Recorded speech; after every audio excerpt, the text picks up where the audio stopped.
Ayo, welcome into the CHGO White Sox postgame show presented by PointsBet. Use promo code CHGO when you sign up to get 2 risk-free bets up to $2,000. Welcome into Studio B of our CHGO offices here in the West Loop of Chicago. I'm the host of the CHGO White Sox postgame show, Sean Anderson. You can follow me on Twitter at Sean_W_Anderson.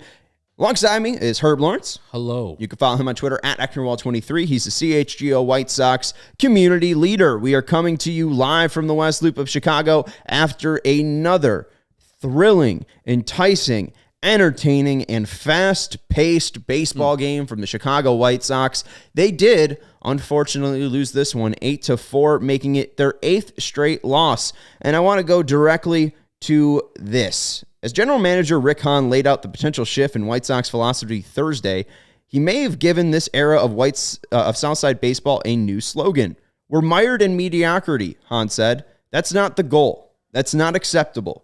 The goal was to put ourselves in a situation to win a championship, and being stuck at 500 or around 500 doesn't do that. We may well have to adjust and take a longer-term view and take a different approach going forward. That was back on July 22nd, 2016. And today, on September 28th, 2022, the White Sox fall to 76-79 in, the second year of the window officially, because Rick Hahn said the window opened after the 2020 season. So in the second year of the window, the Sox are below 500 and still mired in mediocrity. Yeah, that was 6 years ago. Weird. Who was the general manager of that team back then? Well, it was Rick Hahn. We just read the quotes. It's funny. Okay. Weird. I was just wondering, So I would think, that team was mired in mediocrity back then, and 6 years later, they're still mired in mediocrity? Seems to me that general manager doesn't know how to build a team and doesn't know how to build a winner, as he's had, 10 seasons? And he's only had 2 winning ones, one in a short year in 2020 and then one in 2021. Maybe that guy's not built for this job. Maybe he should find something else to do. And I hope the general manager will remove himself or have himself removed after this season, because there's no excuse for him at all. And I know people will eventually have an excuse for Rick Hahn. Well, Jerry did this. Well, Kenny's still on. Well, and that's why we call him Teflon Hahn. Nothing ever sticks to him. Ever sticks to him. There will be people in the comments today caping for Rick Hahn. He deserves to be fired.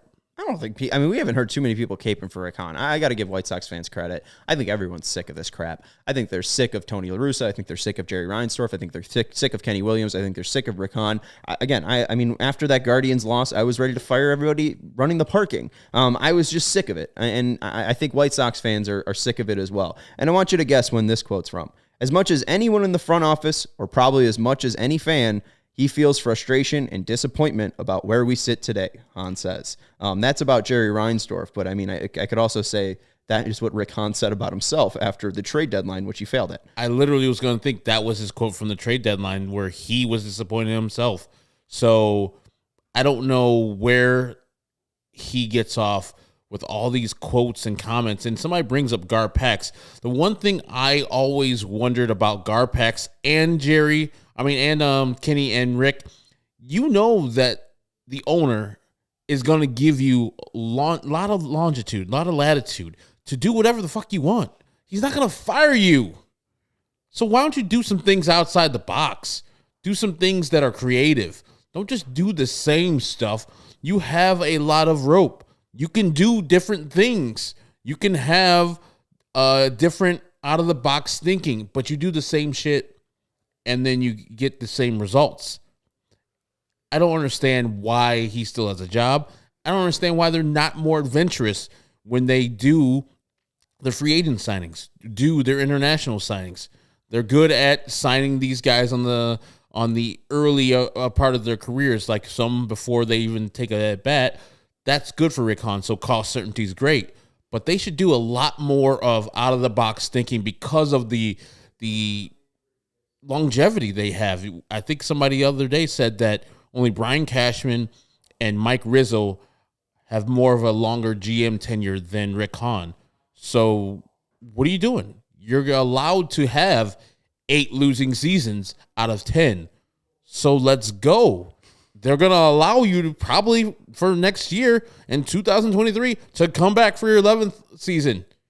Do something different. You did. Ooh, God damn. I almost called him a name. What were you going to say there, Herbie? God damn it. These people are just frustrating. That team is boring as shit. Yeah, it is. That's worse than the 2016 team at all. Like, at least the 2016 team did some things where I'm like, okay, maybe they have some chances. Remember, they traded for that man, James Shields, when they thought they had a chance to win the AL Central and go into the playoffs. But this team is lifeless. This team is garbage. They don't do anything that is exciting. That was 3 hours of a slog fest. I'm glad that most of you guys didn't watch this game. And then we got Joe Kelly in the game. Rick Hahn's shining free agent signing, coming in the game late. And the slowest pitcher in the league. And becoming Joe Kelly again. A very disappointing season for Joe Kelly. It's garbage. Yeah, we don't need to talk too much about the actual game because there wasn't much that went on. But to just continue about the Rick Hahn stuff, Snake Eyes saying, I wish I had a job like that with that accountability or lack of accountability. And you brought up Brian Cashman. Do you want to know the last time that team had a losing season? It's going to make you sick. Let me try to think. It's probably 1993. It's a great guess. So this year it's 1992, or this year it's 2022. That was 30 years ago from their last losing season. The Yankees' last losing season was 1992, and they went 76 and 86.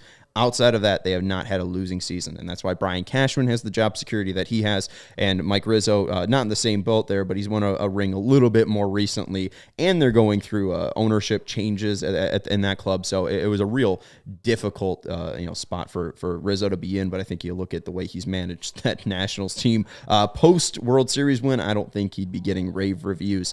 Let's quickly talk about today's loss. Johnny Cueto was the starter for the White Sox and the starter for the Twins.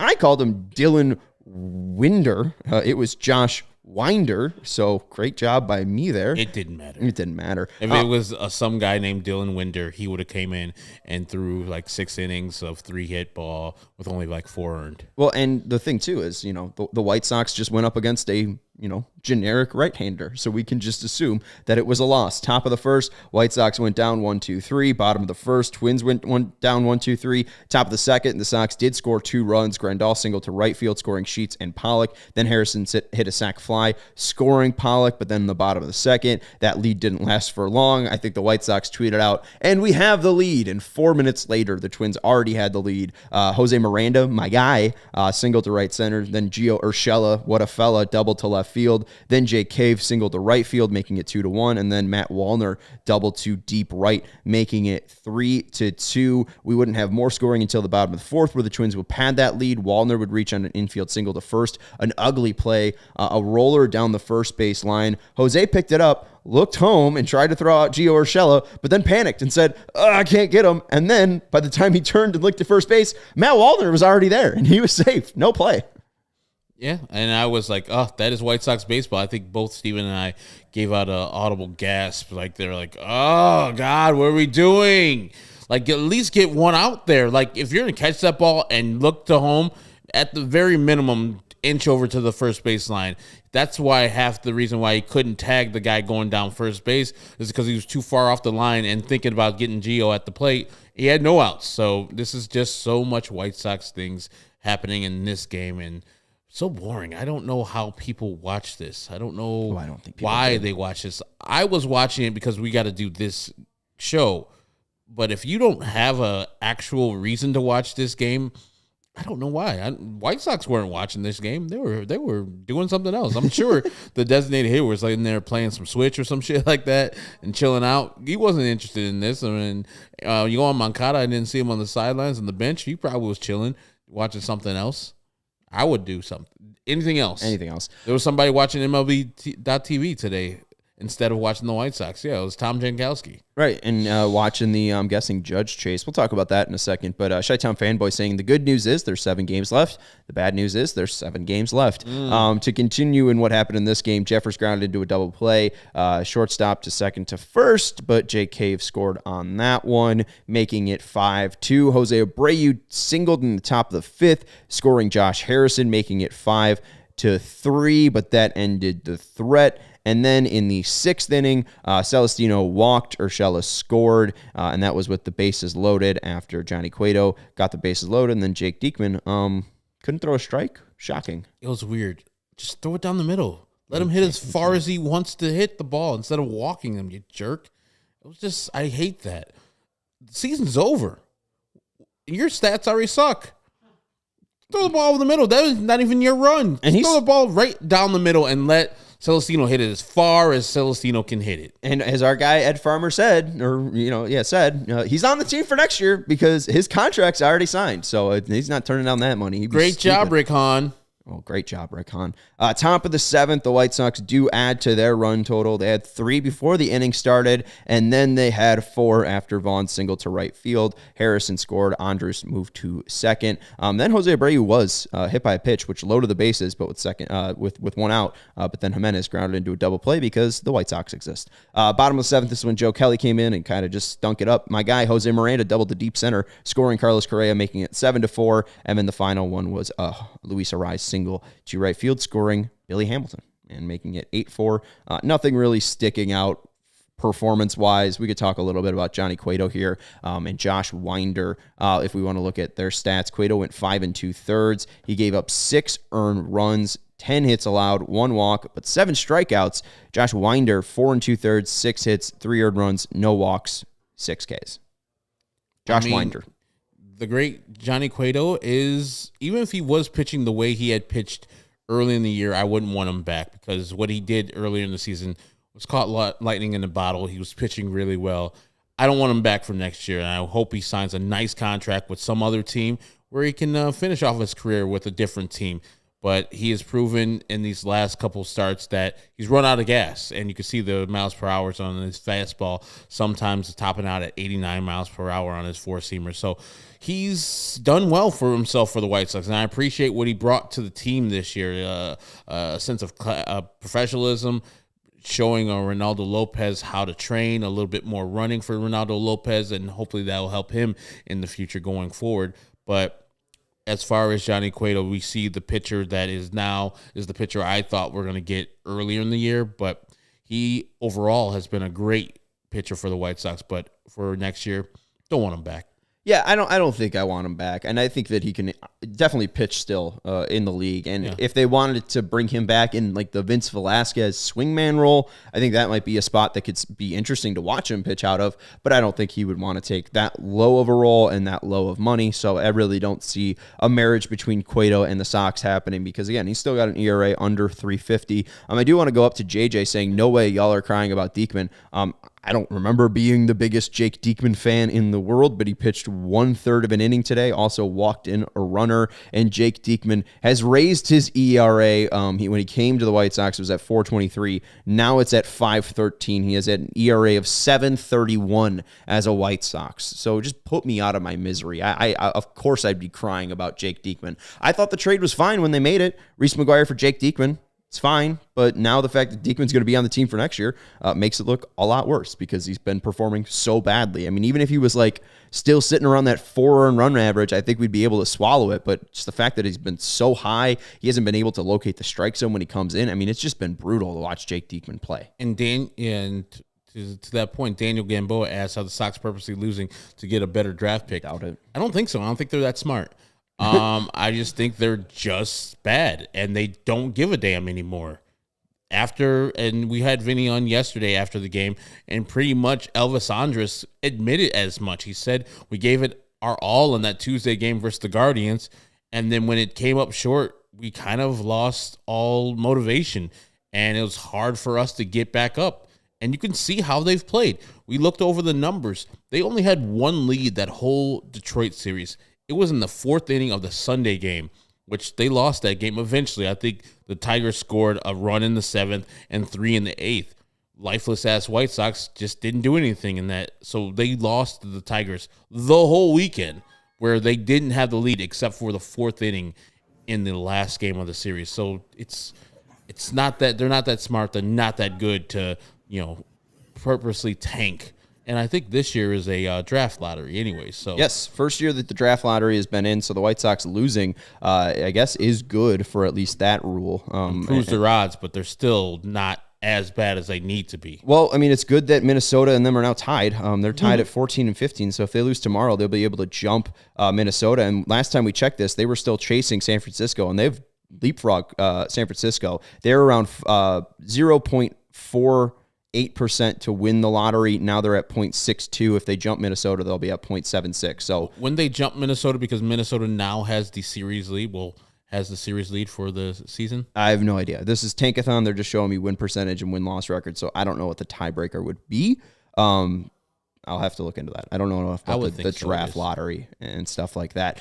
You mentioned the Sox not being smart. I am smart. I bet on the Twins tonight on PointsBet. This football season, PointsBet is bringing you a better way to bet live on games, which means before this ad's over, you can place a bet on a live same-game parlay. You could bet on the next drive to be a touchdown and cash out your live second-half over bet. With PointsBet, you have access to more live football markets than ever before, and you can build the perfect live same-game parlay by combining your favorite bets anytime during the game, including spreads, totals, player props, and more. You can choose the outcome of the next drive and next points with PointsBet's Lightning Bets. So whether you're on the move or on the couch, do it live on PointsBet. Download the PointsBet app today and sign up with code CHGO to get 2 risk-free bets up to $2,000. And if you make a $50 or more first-time deposit as a new customer using the code CHGO, you'll still get those 2 risk-free bets up to $2,000, but you also get a yearly CHGO membership. You'll get access to our CHGO Discord, and you'll get a free shirt from our CHGO locker. You could find all of the shirt options at chgolocker.com. If you or somebody who has a gambling problem and wants help, call 1-800-GAMBLER for crisis counseling and referral services.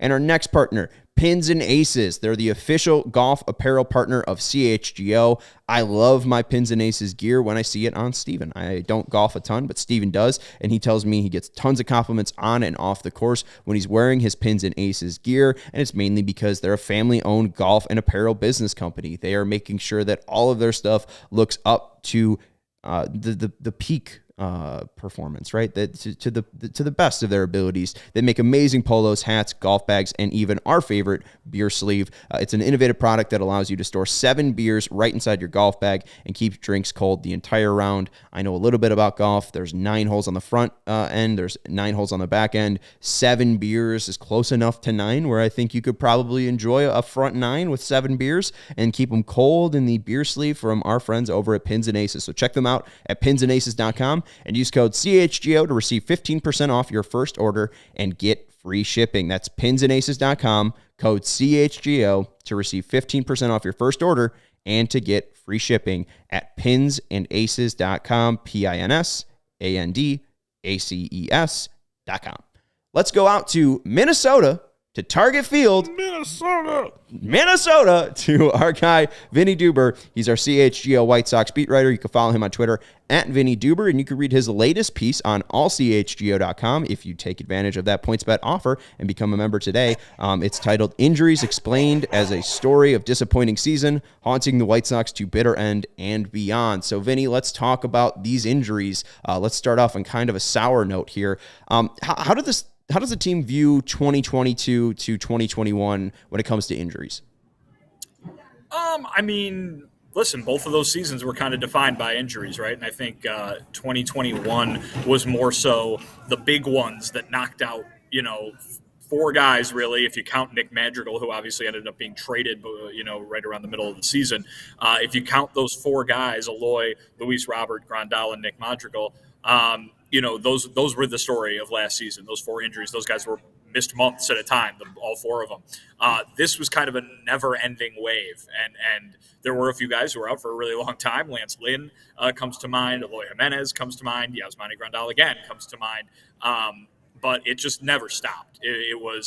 Whether it was those big ones or just a guy going on the IL or a guy not going on the IL and dealing with injuries in the season while they were trying to still get back and play every single day. So it's not really super easy to compare those 2 seasons per se. As the fine folks here at Target Field do some late night work to get things ready for tomorrow's early start. But I think this year they're very much looking back and saying this year was injuries. It was dominated by injuries. I don't think they're using it as an excuse, because every time they say that, they'll say, but of course all that other stuff happened, to go along with them. But there's no doubt that they never were able to get into a rhythm. And you could point to injuries as a reason that they weren't. Probably not the only reason, but it is one of the reasons they were never able to get into a rhythm, because they hardly ever had the lineup they envisioned to have on the field together at the same time. I think about Miguel Cairo and how the White Sox responded to him when he initially took over as the acting manager of the White Sox. And so we saw the immediate bounce of White Sox energy. Wins were there, all that good stuff. You can say the wins, and the energy are because of the wins.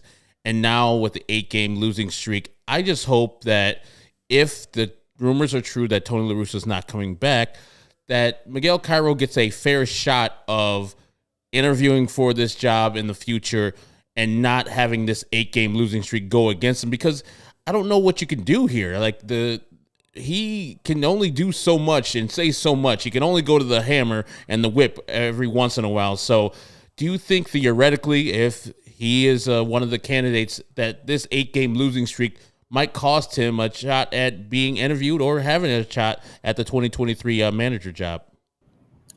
I don't, and only because I think that the White Sox, having him on the bench for the last 2 years, know what they're dealing with this guy. I think they have enough familiarity where they would be able to evaluate him independent of, solely these results that you saw, good or bad, over the last month or so. I think you probably could say that he would be a candidate, or at least a speculative candidate, until somebody comes out and says otherwise. But, there's going to be a lot of guys, I think, from across the league that would be involved in such a thing should the White Sox get to that point. When it comes to Miguel Cairo, I think he showed that he deserves a shot at a job like this one. I don't know if it's going to be this one, but certainly taking over, getting a positive response, and going in front of the media every day and telling everybody his philosophy every single day, right? I mean, he's showing in the moment, listen, the best thing you can do to show people how you're going to do the job is to do the job. And he's done it over the last month. And the White Sox, should they have a managerial opening, will not need to guess at what he would be like, because they'll have an example right here that they've been watching every single day. I don't think it really hinges too much on what his win-loss record is going to be, because the circumstances that he was put into are not ones where you can really judge based on the outcomes, because not only were they the weird circumstances of taking over for someone who had to go away with health problems, and they walk up to him one night and say, "Oh boy, you're managing," and you end up managing for a month.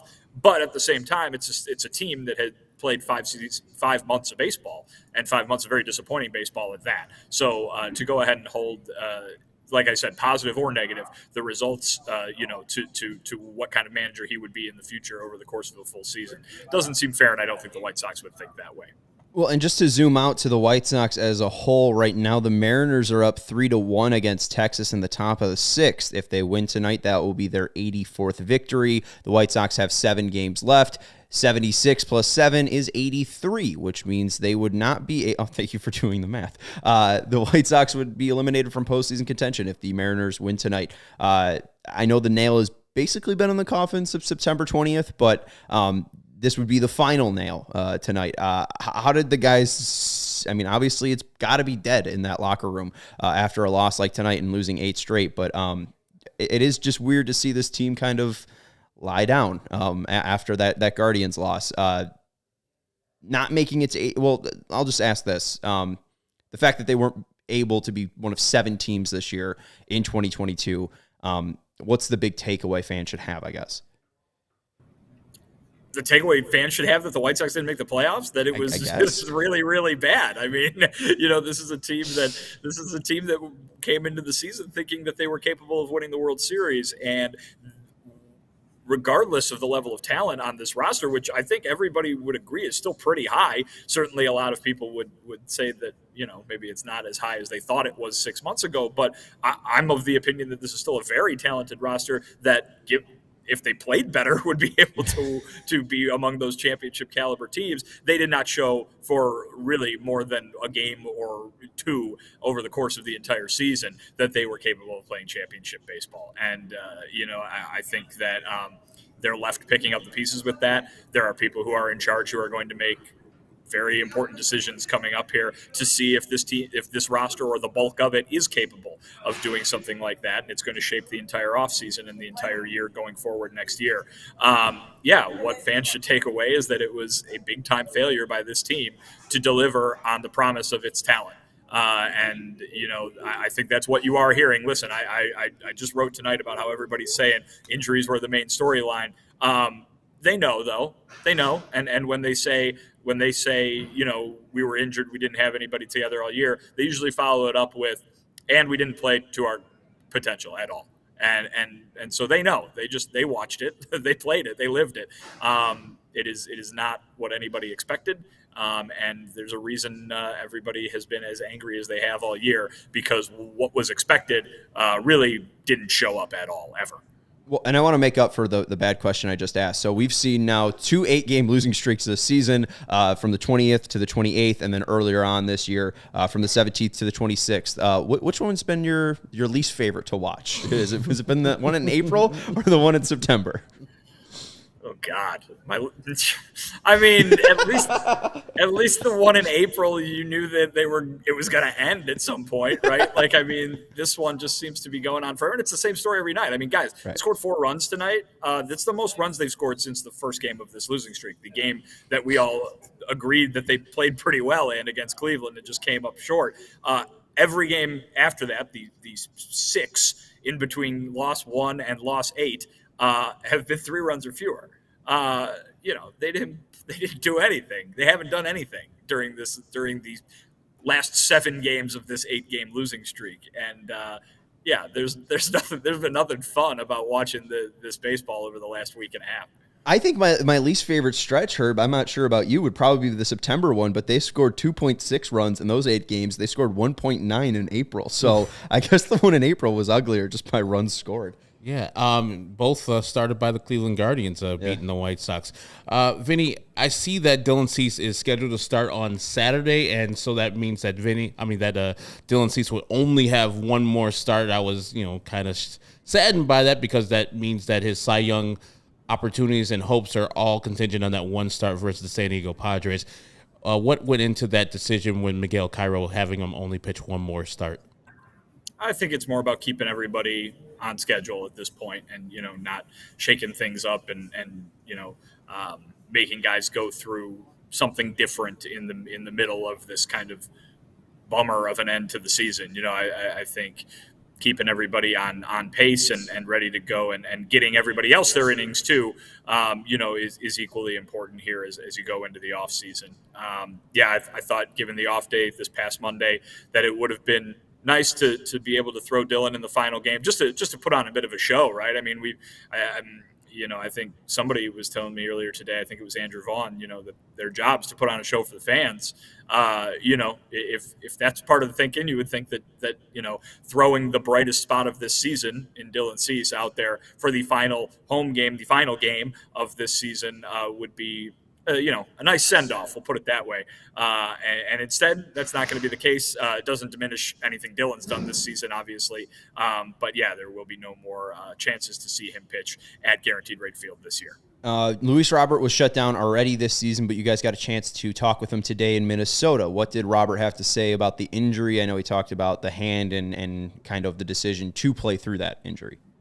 Yeah, he said a lot, actually. Luis was really good today. He was really expansive on his comments. Basically said he wanted so badly to play, especially because, this stretch started when the White Sox were technically still in it. You know what I mean? When they were looking to go into that Cleveland series, and, they were playing on that good West Coast road trip that they had.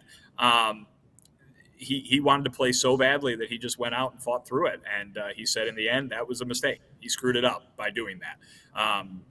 They let him do that, and we've talked to death the reasons they didn't immediately put him on the injured list, but they let him try to play through it, try to figure it out. And what ended up happening was what you saw.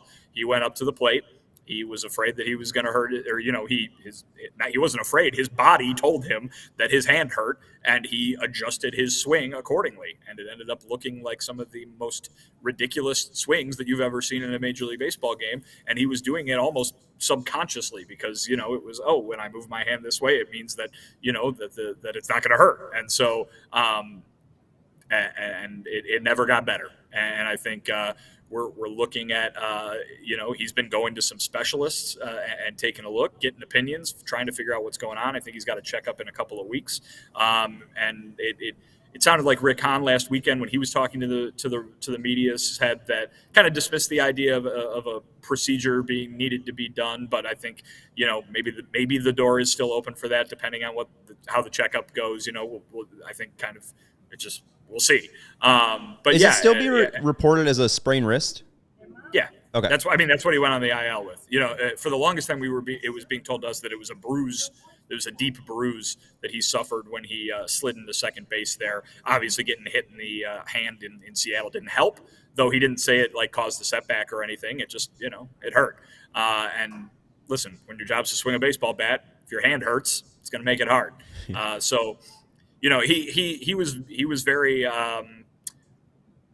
upfront about how he thought that he kind of screwed up by trying to play through it. Doesn't mean that had he been shut down, he'd be back yet. Maybe, who knows? But the idea is that he'll be fine come next spring. But right now, and for the last month, really, he hasn't been fine. And kudos to him for trying to gut it out. We see guys like Jose Abreu do that all the time with all sorts of different maladies. And Luis Robert just wasn't able to be himself while doing what he thought was at the time a gutsy thing to do to try to help this team win. Do you have another Sox question, or are you going to the thing that he did? I have no more Sox questions. Before you get to that, I got one more thing, and then we'll talk to you about your day in Minneapolis. So did Luis talk about what it was like discussing playing with the front office? Like, was it his choice to do that? Like, was that the picture that he was kind of choosing? It was either, the Sox can put him on the IL and, he could just rest up, or he would try to fight through it like he wanted to, and the team just let him do it? Well, guys, listen, they're never going to let Luis Robert or any other player be a doctor. You know what I mean? They had to get the correct clearance in order to let him do that. I think the idea was he was okay to try to fight through it, and it didn't feel better for him. And I think that's what it kind of came down to. I don't see any reason why anybody should think that by doing this they jeopardized his future or anything like that. There's been no reason to believe that is even a thing. Did they let him play hurt? They let him play at less than 100%. But as Miguel Cairo explained to us earlier this week, this is baseball. This is a 6-month marathon, and everybody is dealing with something. You can see Jose Abreu out there. Well, he doesn't make that play in tonight's game where he gets the ground ball to him, thinks that maybe he's going to go home, ends up not having a play anywhere. It looked like he rolled his ankle there. He comes up from what at first seemed like some indecision, hobbling around. These guys all have something going on. I think that's a big thing you got to remember with Yohan Moncada. This is a guy who, the last 2 years, 21 and 22, obviously 2020, the COVID infection and the after effects thereof were well chronicled. He was not himself in any way. 21 and 22, it really seems like he's just been hurt all years. In both years, he's been just playing through stuff that it makes him not 100%. And that's baseball in a way. And I think you should be impressed by the guys who do put up good numbers at this time of the year, because they're probably not feeling the greatest after being at the end of this very long marathon. But most of the guys are just, they don't feel great. But there's a difference between being hurt and being sore. I think Luis was probably teetering on the edge of that line. You know what I mean? But again, they're never going to let a player be their own doctor. They have doctors and trainers for a reason. Yeah, and to wrap that up, he got hurt on the 12th, did make an appearance on the 17th as a pinch runner, and then returned on the 20th. So in a way, had an 8-day IL stint without actually having an official IL stint. So, they kind of gave him 10 days off to figure it out there. Last two questions I got for you, Vinny, and two questions here. How was your day in Minnesota? And in your travels, did you purify yourself in the waters of Lake Minnetonka? I did not. I was. I did cross one of the 10,000 lakes off my list. So one down, 9,999 to go. I took a nice lap around Bidemakaska, I believe. I'm sure I'm pronouncing that incorrectly, but that's they changed the name. It used to be Lake Calhoun, which is the largest lake in Minneapolis, and they renamed it after the Native American name there for it. So that's a cool thing that they did here, and I was able to walk around that. That was very nice, very fun. Did not get to take a dip. Did not get to do any canoeing, as it is after Labor Day and closed for the season up here, as it's 40-something degrees outside right now. But it was nice to be able to say that in the land of 10,000 lakes, I did take some time to experience, at least in some way, a lake. Largest lake in their city, and it only covers 401 acres. Get one that covers 22,404 square miles, you dorks. Anyways, that was just a shot. They have the biggest lake. It's just north a bit. Yeah, I heard it's at the top of the state. Yeah, I heard it's Superior and all that stuff. That's enough. Let's go to the big thing about Vinnie's Day in Minnesota. You got some records. So why don't you take us through the hall here? We see the clear one being Prince and the Revolution. You got to get Purple Rain here. But what's the one hiding behind Prince? I couldn't make it out. Pancake. That's Illinois' own. That's Central Illinois' own Head East. And their album Flat as a Pancake from the decade of the 1970s there, recorded in South Pekin, Illinois. You might, I don't know if anybody's familiar with the song that's their big hit from that album, which of course I can't. Oh, Never Been Any Reason. There you go. That's the song that I couldn't remember the name of there. But the whole album's good, trust me. And so I finally got that one on vinyl there. Those were the two that I picked up. But yes, Electric Fetus, the name of the record store here in Minneapolis. Tremendous selection, great name, and tremendous selection. A huge record store. So it was really fun to be in there for a while. I'm just reading this on the Wikipedia page for Flat as a Pancake. The diner photographed on the back of the cover of the reissue is the Right Way Diner, and it's still in business as the Olivet Diner in Olivet, Missouri. Any trips when you were in Columbia to the Olivet Diner? No, can't say I've been there. I tried to minimize my time in rural Missouri, though I suppose that Columbia could count as that to some. But tried to keep it to Columbia and Kansas City when I was down in Mizzou. And you got James Thaddeus saying Head East rules and Nutty Sports Video saying Vinnie, great album. So nice job on that one.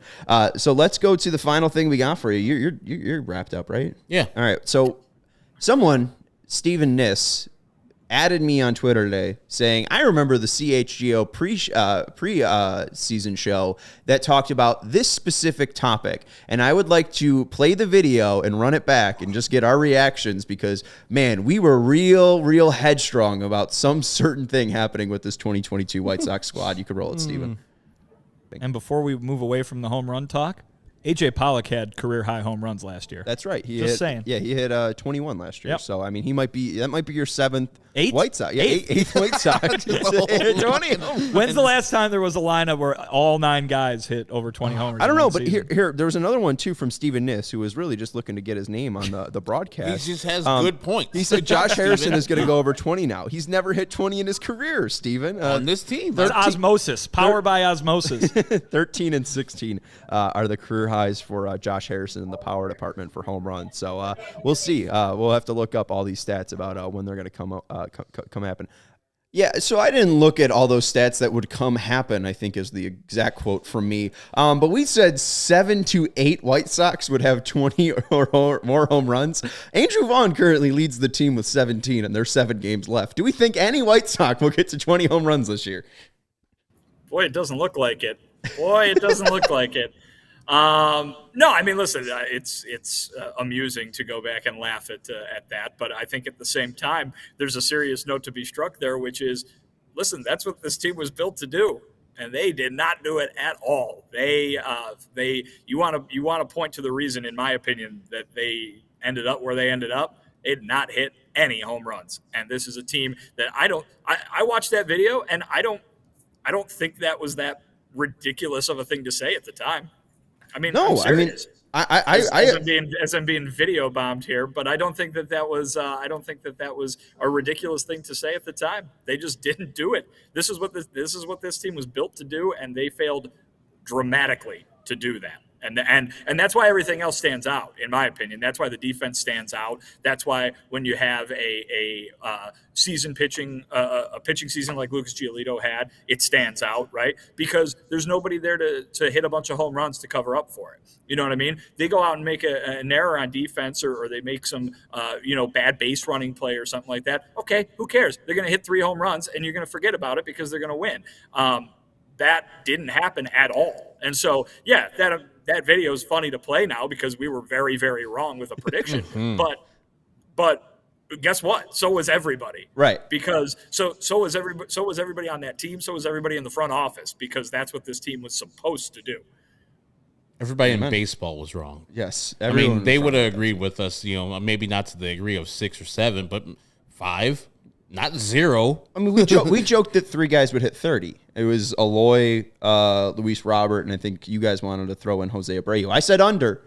But why is that a joke? For that one. But why was that a joke? It wasn't we weren't joking. We were being serious. But look at the embarrassment of riches, right? More of a, and rightfully so. Again, we predicted the team to win 90 games. I think I saw a prediction for all the what's it called, prognosticators of their preseason predictions. Not a single person picked anybody besides the White Sox to win the AL Central. So I'm not saying that we were in the wrong spot, but it's just funny looking back for sure. Oh, it's funny. I'm just saying. I think that video right there. I think that video that you played right there is the number one reason why this team did not do what they did. Yes, that we put the mush on that team. And shout out to Steven Niss. Yeah, it was our jinxing it. That's what I meant. Yeah, obviously. His supernatural abilities.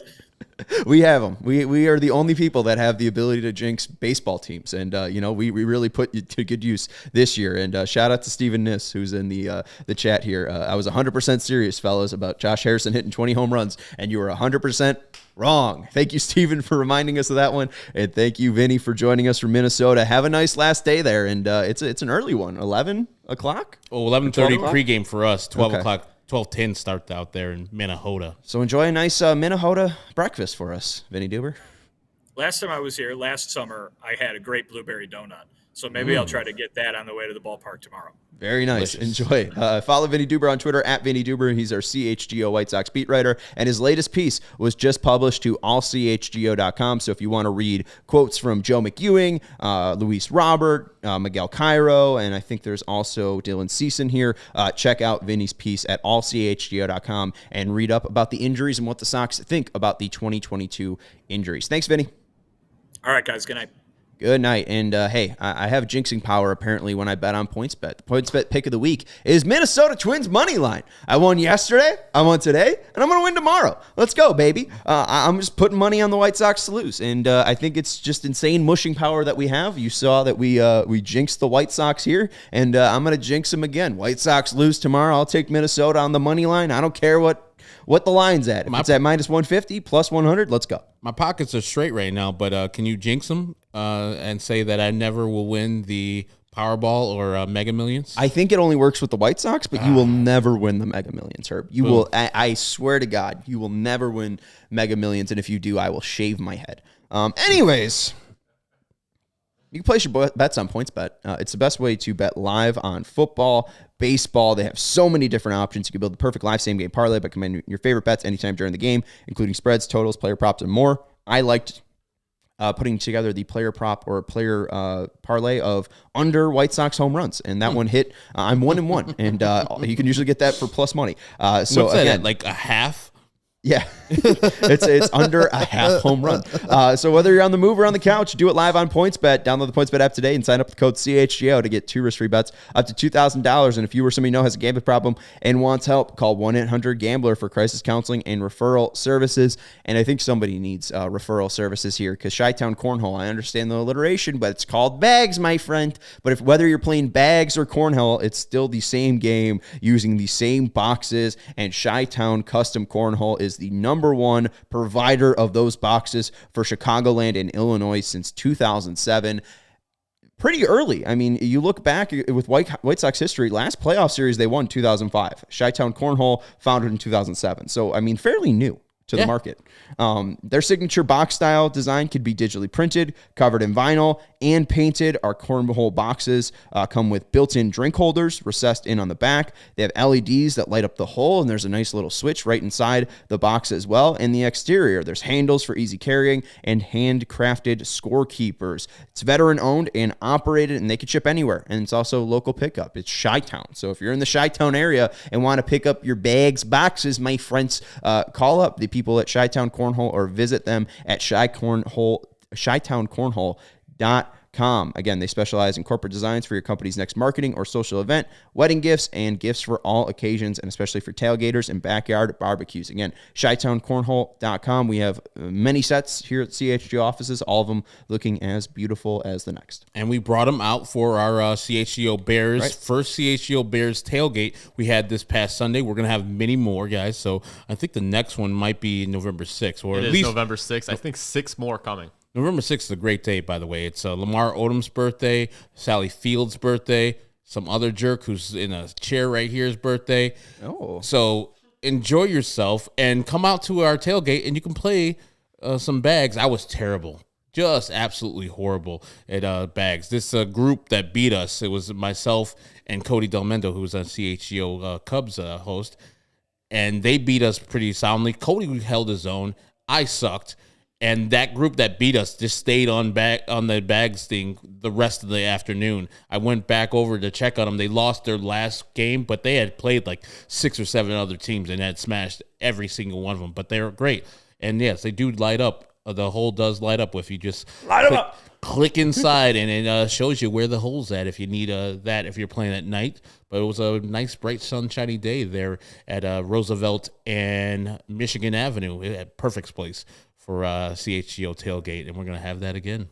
Yeah, and shout out to our guy Jake for setting that all up. I know there's a lot of different people here at CHGO that helped make that event great. We saw the social media posts on it, but Jake, our guy, our leader here at CHGO, did one hell of a job to set that whole thing up. All right, let's jump into some injury talk here. From Vinny's piece, he asked what went wrong in 2022, and he has a quote from Joe McEwing.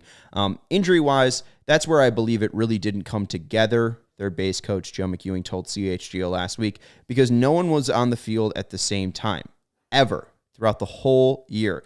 Dylan followed up. Dylan C. said, injuries definitely don't help. Not having your full lineup and full roster for a lot of the year definitely hurts. Now, let's look at some numbers here. This is from I'm gonna go to this one first, Steven. Do they have the people that I need to credit here? Yeah, mangameslost.com. So this is via Man Games, GAMES, lost.com. And it's MLB injuries and injured list games missed versus team wins. And you have on the bottom all of the team injuries and team injuries lost to games missed, ranging from 500 to 1,750, and then team wins ranking from 50 to 110 on the left side on your y-axis, friends. On the x-axis is the names missed. The White Sox, if you look on YouTube, basically in the middle. There's nothing really separating them. They've had around basically 1,000 games lost to injuries and around 80 wins, and they sit near the middle, right by your San Diego Padres, right behind the Seattle Mariners, who are in the playoffs. Atlanta's lost more people to games and injuries, and they're in the playoffs. Philadelphia is still a wild card team. They've lost more people to injuries. The Dodgers have won over 100 games, and they have more injuries than the White Sox. You can even look at the 9 Mets. They're there too. Your favorite squadron, by the way. Yep. They have the same amount, it looks via this graph, they have the same amount of injuries and games lost. Of course, Jacob deGrom was out for a long time. Max Scherzer out for a long time. But the 9 Mets are out here still doing work. Out here doing great work. And as Fanboy says, injury excuse, it's a loser's lament. What Joe McEwing said is a loser's lament. We never had all these players together at the same time. So, who cares? No one cares about your excuses. Just play ball. They always fall back on once we get this guy back. Oh, once we get Eloy back. Once we get this back. Once we get that back, we're going to do stuff. How about you don't get him back? How about you take the mentality of next man up? Next man up. Right. If Eloy's not here, fuck him. Not necessarily fuck him, but stop thinking about Eloy. If you're not in the clubhouse and you're not ready to play, we're not thinking about you, and I don't want you in the clubhouse if you're not ready to play. We're having only people in here who are ready to play and not having the built-in excuse, and that's exactly what you're going to hear from Rick Hahn if he's allowed to come back next year, which pretty much he will be. Oh, man, injuries were such a bugaboo for us. And you see right here, the White Sox weren't more injured than most of the teams in Major League Baseball. Look at the Tampa Bay Rays. If we look at that graph again, they are the most injured team, and they're going to the GD playoffs. Like, can we stop with the excuses of injuries? Can we stop giving Teflon Hahn reasons to be thinking that this team will be good if they had everybody 100%? Jose Abreu's been healthy the whole damn year. Mm-hmm. He has 15 home runs. 15. Andrew Vaughn. In his last 50 games, he has 1. Exactly. Andrew Vaughn's played pretty much the whole year. He got injured. He went on the IL for a little bit, but he's got 17 to lead the team. Where is it coming from? Now you could say Eloy, yeah, if he played more, but when has Eloy ever played more? These things happen because that's what they do. Eloy gets hurt. Yohan gets hurt. Tim gets hurt. Luis Robert gets hurt. Get better players that don't get hurt. Or stop depending on them to play 150-plus games. God, I hate this team so badly. They excuse after excuse after excuse, then underperforming, mired in mediocrity, and they keep their jobs. There's no accountability for these guys after they fail time and time again. None at all. And Rick Hahn will say the same stuff, and we never hear from Kenny Williams because they don't never want him to talk, but he doesn't need to be here either.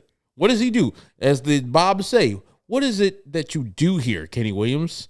It's not working well, and I want somebody to tell me one thing that Rick Hahn does well here, except for signing contracts on these players earlier in their career before they hit arbitration. But that's it. What does he do other than that? Well, and I understand that point, but even then, like, we look at what the White Sox have done, that, and you brought this point up, signing guys before they've taken at bats, and you can also throw in Project Birmingham and of Sox that things that the Sox have kind of created or have been on the forefront of.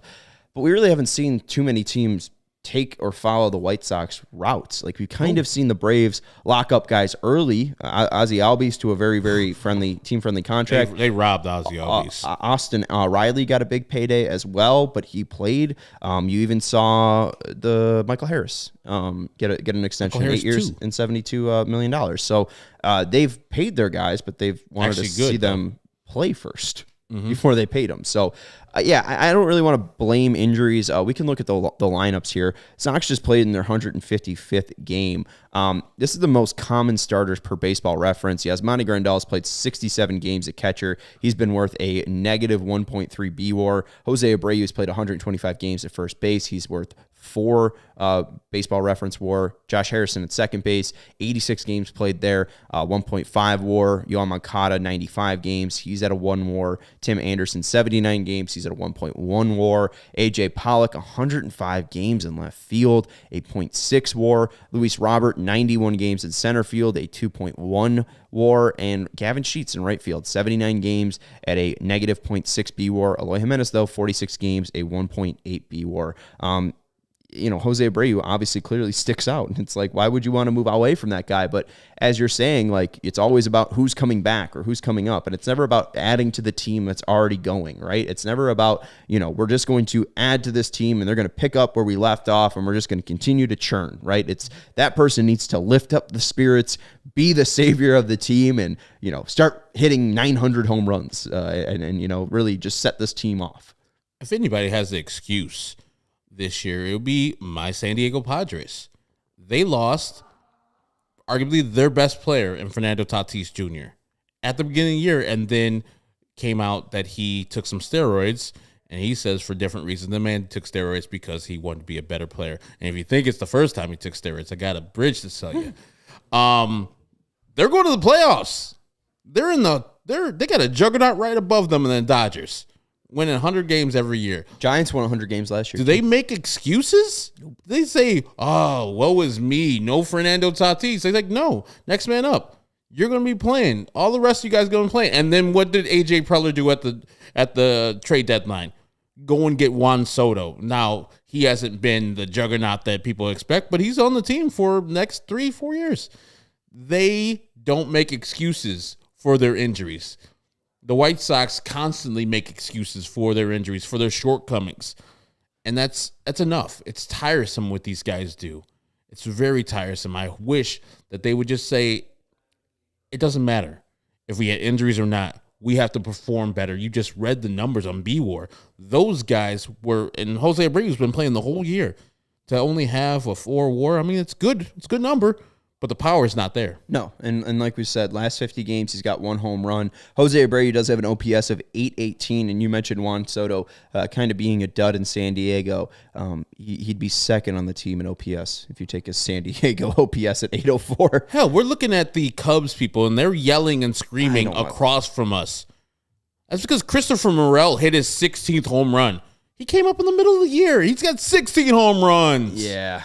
16 home runs. He will be the second leading home run hitter on the White Sox. And they weren't even looking for him. They weren't even checking for him. He's like the 20th best prospect in their system. Yeah, I didn't hear much about Morel, and we worked at the Score. Yeah. And then that was the Cubs flagship. I didn't hear anything about Morel. So this guy came definitely out of nowhere. And guess what? We lose out. The Cubs win out. They got the same damn record. I don't want to talk about it. The same damn record. Luke Stuckmeyer's getting real crash, I'll tell you that much. Luke Stuckmeyer's getting real bold with and they're his beating the talk here. Phillies, who need these victories. Yes, they do. To hold off the Milwaukee Brewers, who are, I think, if they win today, only a half game behind the Philadelphia Phillies. So the Cubs are not just beating also-rans, they're beating teams that are still in it. This is the problem right here. Yeah, before we get into the Cubs and the home run news, because White Sox Tom says another news, Judge hit 61. I just want to give you this quote from Rick Hahn. This was, I think, from June. Another excuse? And this is not excuse, but like I just want to kind of give, like, because the White Sox just recently fired their trainer last year, Alan Thomas. Yes, and obviously there's issues around that because Alan Thomas's kid's really good at baseball. But they moved away from Alan Thomas, and the White Sox really haven't been better at injuries. We could see this right now. This was from June 21st. The White Sox have made several changes in training, strength, and conditioning in recent years. Yesterday, Rick Hahn said that seeing improvement, specifically in injury prevention, will be a multi-year process and was hindered by the lockout this winter. Quote, "It's underway. I think it got stymied a little bit this offseason," Hahn said of the long-term improvement and evolution he hopes to see in the team's strength and conditioning effort. It doesn't mean we aren't each day trying to answer that question in terms of what perhaps we are doing, if not appropriate, what we can do to help stem this tide on the fly. It's going to be difficult in season perhaps to change the results over the next few weeks and months in terms of health. It's more something that you need to build over an extended period of time in a normal offseason. I think in terms of building the proper foundation so a guy is able to get through a 7-month season, ideally unscathed, there's going to be still going to be fluky things that happen. So the White Sox are still in a long-term process to make sure that their guys are out there and on the field. Part of injury prevention is conditioning, and we know that Johnny Cueto is very well conditioned, but I do question the other White Sox. Maybe not Reynaldo Lopez because he's on the Johnny Cueto punt. That's the thing. Like, you have to have an outsider come in and say, "Hey, Raylo, get on my track. Don't even listen to that garbage. Get on my track. This is what's the most important thing. Your wind, your conditioning."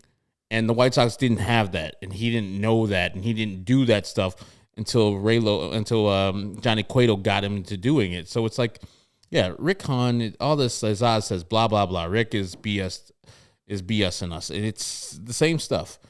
If you wanted to do this with Alan Thomas, you could have did this with Alan Thomas. Like, the results for this new trainer, who I don't know who it is, or strength and conditioning coach, I don't know who it is, it's not working out either. And now you give the excuse, oh, it's a multi-year thing. Yeah, you blamed Alan Thomas pretty much. You didn't say the words, but firing him, you blamed him for the injuries of last year. So, whatever, Rick Hahn, whatever. You're just putting yourself into a bad spot. And to not draft his kid, oh, God. You drafted everybody else's goddamn terrible kid at baseball, and you're not going to draft the one that can actually play baseball, that can hit, that can field. Arizona Diamondbacks going to have a great outfield for the next 6-7 years moving forward. And we're like, nah, we're not going to draft your kid who grew up with the White Sox, who was at the ballpark all the time, here at Mount Carmel High School. And like, nah. And he was pissed because they said, hey, we're going to go in a different direction. And then they go and pick, Steele Walker instead of him, who they eventually traded. Yep. And he was on 10. He was like, man, you pick another outfielder instead of me, which you know me and you see me, and you go and pick that dude. Come on now. Who's Steele Walker traded for? He was traded for Lance Lynn, I believe. No. Wasn't Nomar Mazara? Yeah, let's see. No, Dave Danning was for Lance Lynn. So, yeah, it had to be. It was Mazzara. Nomar Mazara. It was Mazara. Who hit the 505-foot home run, the longest home run in StatCast history. He hit it off for Ronaldo Lopez. Dane Dunning and Avery Weems was the package for Lance Lynn. Goldie Simmons is currently the director of MLB Strength and Conditioning. Herb, I don't know if you know much about Goldie Simmons, but do you know anything about Goldie Simmons? Goldie Simmons' mama don't know much about Goldie Simmons. Well, I bet you can take a guess at where Goldie Simmons' background is in, or what his his resume looks like. Getting injured. No. What is it? No, it's being on the White Sox. So the White Sox just hired from within. Goldie Simmons is a former player of the White Sox, was a professional athlete from 2009 to 2011, then a weight room assistant in San Diego State University from 11 to 12, then an account manager / merchandiser for Coca-Cola Enterprises for a year and 3 months from 2012 to November 2013, then a strength and conditioning intern at the University of Cal, I don't think Berkeley, it was Cal San Diego, from Jan 14 to June 14. Then he was a skills trainer at the San Diego Center for Children from June 14th to February 15th. Then minor league strength and conditioner coach with the Royals from 15 to 15, February 15th to November 15th. Then strength and conditioning intern at UC Berkeley for 4 months from October 15th to the 16th.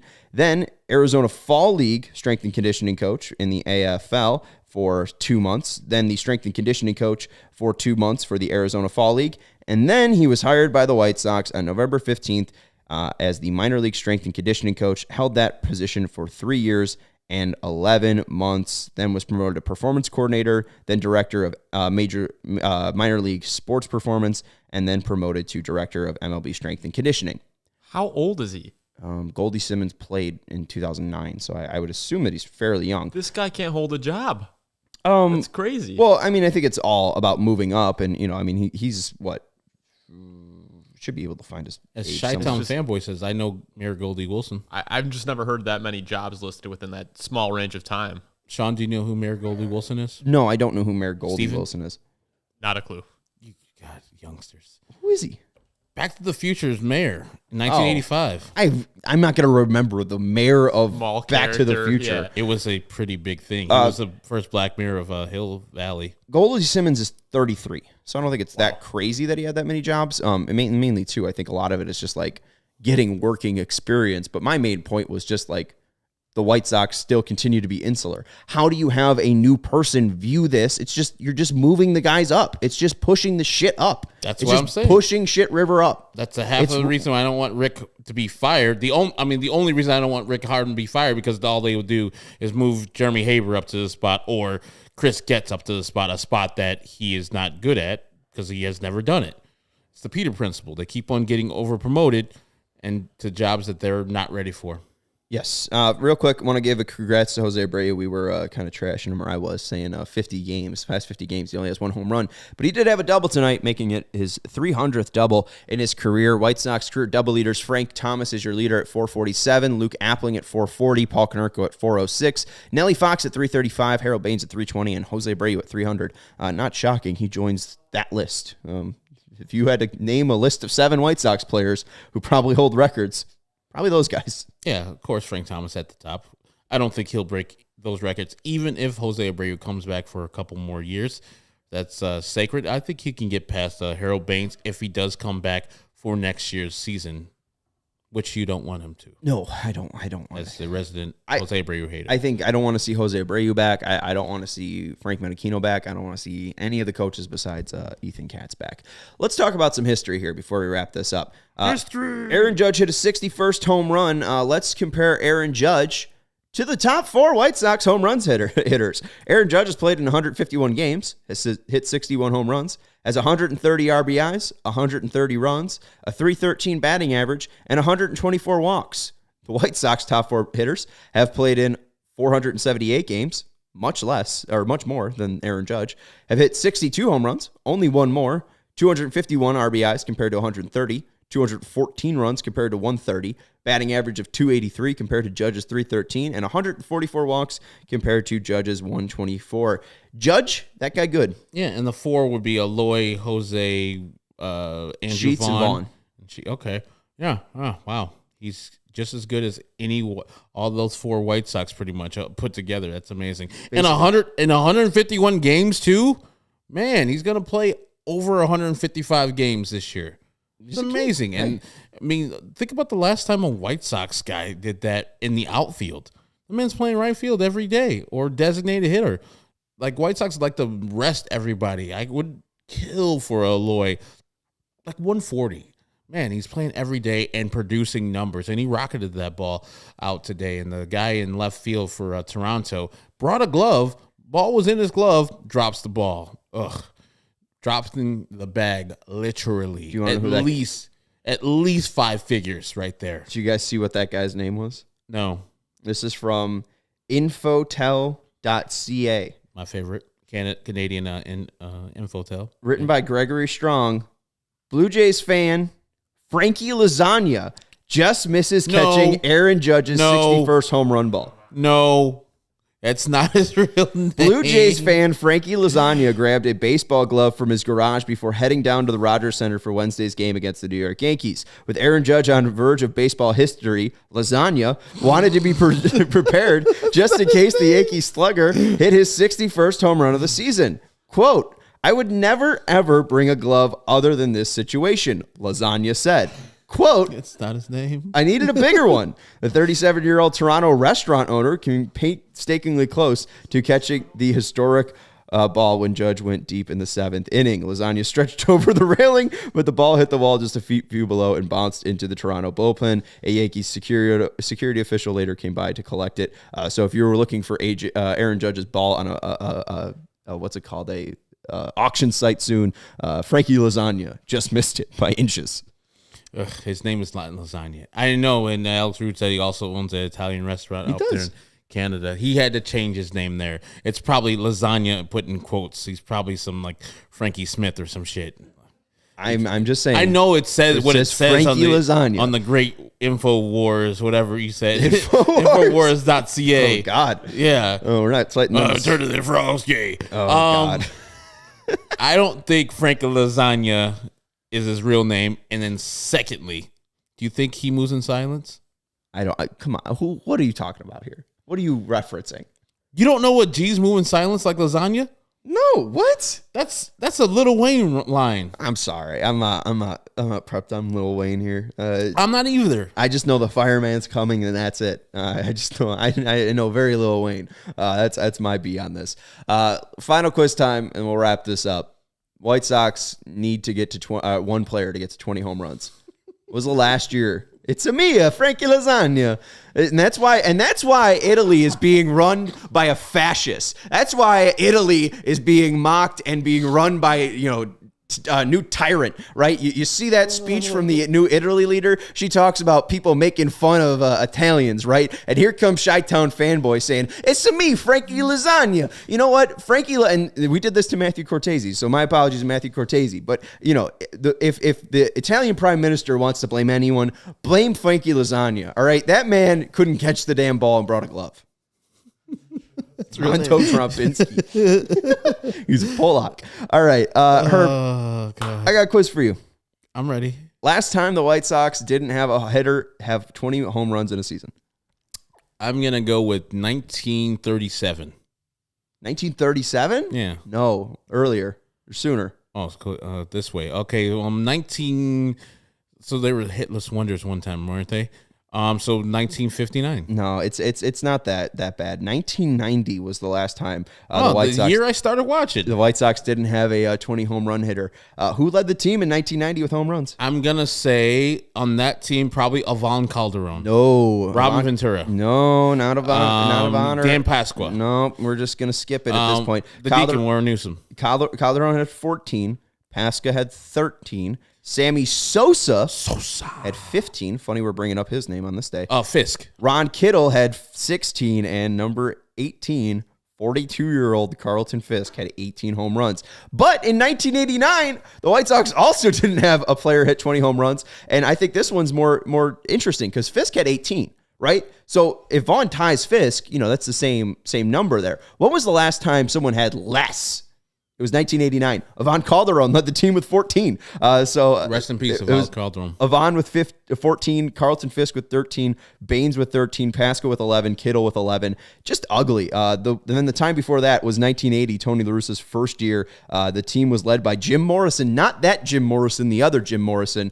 Jim Morrison hit 15, and Wayne Nordenhagen hit 15 as well that year in 1980. But I'm pretty sure that 1990s team won like 90-plus games, and they just were in the AL West versus the A's, who were a juggernaut, who eventually got beat by the other juggernaut, the Cincinnati Reds, who were the last team who went from start to finish, winning every game and leading the National League, and then sweeping the A's in the World Series.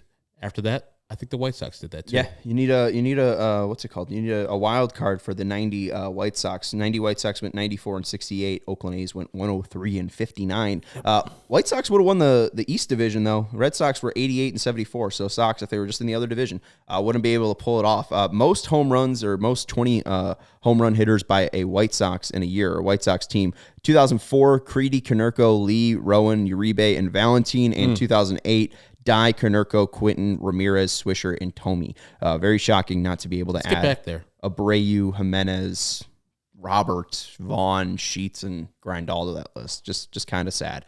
Or even Moncada. But that's going to do it. That's Herb Lawrence. You can follow him on Twitter at Ecknerwall23. I'm Sean Anderson. You can follow me on Twitter at Sean_W_Anderson. We'll probably talk a little bit more about Aaron Judge and that chase and 62 a little bit And Frankie later. Lasagna, too. And Frankie Lasagna. Daniel Gamboa asked, what's the Judge 61 ball going to go for? Again, nothing, because the Yankees have it in their possession. They're probably going to just give it to Cooperstown or Aaron Judge himself. It was a Toronto Blue Jays bullpen guy who caught it. Mm-hmm, yeah. So he's probably just going to nah, I'm good. And it wasn't Frankie Lasagna. I'm Sean Anderson. You can follow me on Twitter at Sean_W_Anderson. You can follow Herb Lawrence again on Twitter at Ecknerwall23. You can follow Vinnie Duber, our CHGO White Sox beat writer, on Twitter at Vinnie Duber. He has a brand new piece up at allchgo.com. Thank you to Stephen Nicholas for producing the show. Thank you to Fleetwood Mac for your 1979 album, Tusk. We'll talk to you tomorrow at 11:30 a.m. Go Sox.